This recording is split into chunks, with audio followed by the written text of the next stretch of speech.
Assalamualaikum warahmatullahi wabarakatuh. Kami dari kelas C dengan kelompok 3 di analitik visualisasi data kelas C. Di sini kami membahas tentang analisis kapasitas vital paru-paru terhadap perokok dan bukan perokok menggunakan metode analisis univariat dan bivariat. Next, di sini kami beranggotakan 5 orang. Yang pertama ada Azimatun Hanafiah dengan NIM 2024 10101077. Yang kedua Azliza Rahman dengan NIM 2024 10101090. Yang ketiga ada Muhammad Rasid Rasyana dengan NIM 2024 10101124. Yang keempat ada Muhammad Rizki dengan NIM 2024 10101131. Yang kelima ada Tiara Dwi Meninda dengan NIM 2024 10101132. Next, di sini ada topik pembahasannya.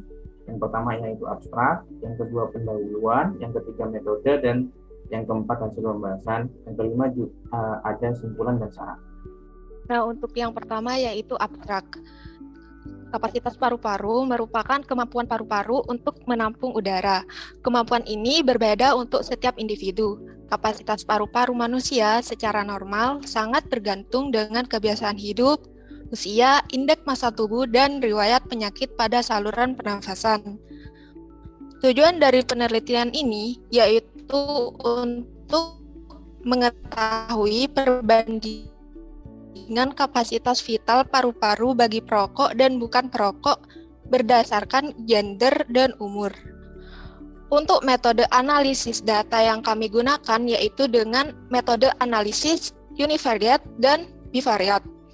Hasil dari penelitian kapasitas paru-paru lebih rendah dibanding bukan perokok, yang mana didapatkan hasil CC dari data yang kami teliti yaitu perokok aktif memiliki kapasitas paru-paru sebesar 4 cc dengan umur termuda dan 11 cc berdasarkan umur tertua.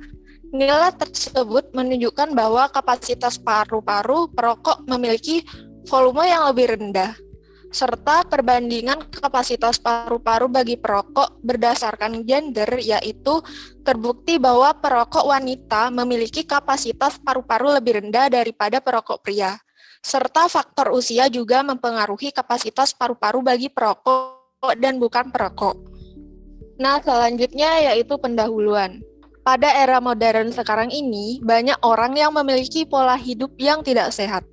Pola hidup yang tidak sehat ini meliputi kebiasaan merokok, makan makanan instan, kurangnya aktivitas berolahraga, dan lain sebagainya.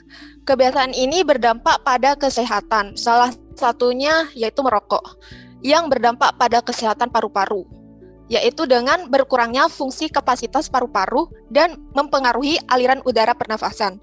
Kapasitas paru-paru adalah suatu kombinasi peristiwa sirkulasi paru-paru atau menyatakan dua atau lebih volume paru-paru, yang mana yaitu volume tidal, volume cadangan inspirasi, dan volume cadangan ekspirasi. Menurut Arthur tahun 1990. Serta kapasitas fungsi paru-paru merupakan kemampuan paru-paru dalam menampung udara di dalamnya. Menurut Rohim, tahun 2000, gangguan pada fungsi paru-paru dapat menurunkan fungsi paru-paru, yang mana gangguan terhadap fungsi tersebut dapat diketahui dengan mengukur volume paru-paru. Volume paru-paru ini digunakan sebagai indikator untuk mengetahui kondisi dan kapasitas volume paru-paru. Menurut Elizabeth tahun 2000, kapasitas vital paru-paru adalah jumlah udara maksimal pada seseorang yang berpindah pada suatu tarikan nafas. Kapasitas ini mencangkup volume cadangan inspirasi, volume tidal, dan volume cadangan ekspirasi. Faktor-faktor yang dapat mempengaruhi penurunan kapasitas fungsi paru-paru yaitu faktor internal dan faktor eksternal. Faktor internal meliputi umur, jenis kelamin, riwayat penyakit, dan status gizi. Untuk umur berhubungan dengan proses penuaan, maka semakin tua umur, maka seseorang kapasitas paru-parunya akan semakin besar. Kemungkinan terjadi penurunan juga fungsi paru-parunya, menurut Joko Suryo tahun 1995. Dan menurut Putra di tahun 2006, merokok dapat menurunkan kapasitas vital paru-paru yang lebih besar dari pria dewasa perokok dibanding dengan pria dewasa non-perokok. Selanjutnya akan dijelaskan oleh teman saya. Di dalam metode ini kita menggunakan metode analisis univariat dan bivariat. Analisis univariat digunakan untuk menggambarkan kumpulan data yang berupa frekuensi, nilai dengan frekuensi terbanyak, nilai minimum dan nilai maksimum dari variabel penelitian. Analisis bivariat tersendiri digunakan untuk menganalisis hubungan antara variabel dan kemampuan kombinasi dengan variabel lainnya.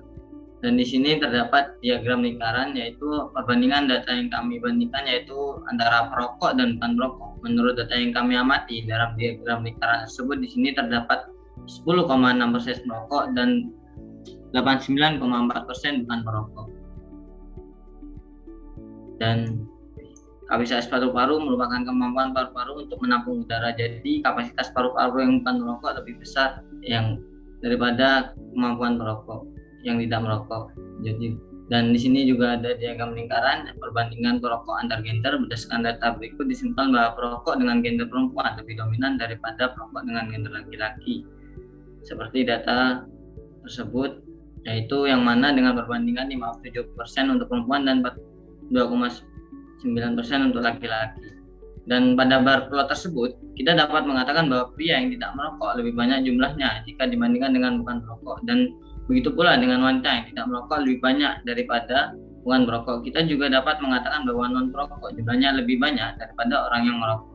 Di sini juga didapatkan hasil dari grafik garis antara kapasitas perokok dan bukan perokok berdasarkan usia, yang mana dapat dilihat bahwa kapasitas paru-paru yang non perokok memiliki kapasitas yang lebih besar dibandingkan dengan perokok. Hal ini mempengaruhi faktor usia, di mana dapat dilihat pada grafik garis di atas bahwa semakin tua usianya, maka kapasitas paru-paru juga akan semakin meningkat. Dan untuk scatter plot di atas, ini dapat kita lihat bahwa kapasitas paru-paru laki-laki lebih besar dibandingkan kapasitas paru-paru perempuan. Yang tentunya seperti sebelumnya, hal ini bisa dipengaruhi oleh faktor kebiasaan, merokok atau bukan merokok, dan usia, semakin tua atau semakin muda.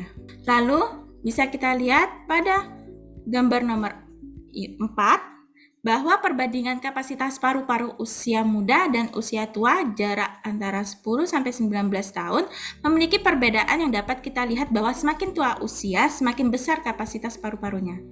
Selanjutnya akan dijelaskan oleh teman saya. Untuk selanjutnya pada gambar di atas terdapat scatter plot rata-rata kapasitas paru-paru perokok berdasarkan umur. Terlihat di sana pada usia 10 tahun kapasitas paru-paru terendah pada perokok aktif sebesar 4 cc, dan untuk usia di bawah 18 tahun kapasitas paru-paru terendah yaitu 11 cc. Dan yang terakhir merupakan scatter plot rata-rata kapasitas paru-paru perokok berdasarkan umur dan gender, yang mana sama seperti yang dijelaskan sebelum-sebelumnya. Untuk kapasitas paru-paru bagi perokok dengan gender perempuan lebih rendah daripada gender laki-laki. Terlihat kapasitas paru-paru pada perokok perempuan paling rendahnya dengan usia terendah yaitu 4 cc, sedangkan pada perokok laki-laki yaitu 7 cc. Untuk kesimpulannya di sini bahwa pengukuran kapasitas paru-paru antara sampel yang bukan perokok dan yang perokok aktif memiliki nilai yang berbeda. Ini juga kami memiliki saran untuk menambah dari sarannya itu menambah jumlah sampel agar mendapatkan hasil yang lebih jelas dan tepat pada saat sebelum pengambilan data, dan sebaiknya diberikan instruksi yang benar kepada setiap sampel agar data yang dihasilkan memperoleh data yang lebih benar. Terima kasih sudah melihat video presentasi kami. Kurang lebihnya kami mohon maaf. Wassalamualaikum warahmatullahi wabarakatuh.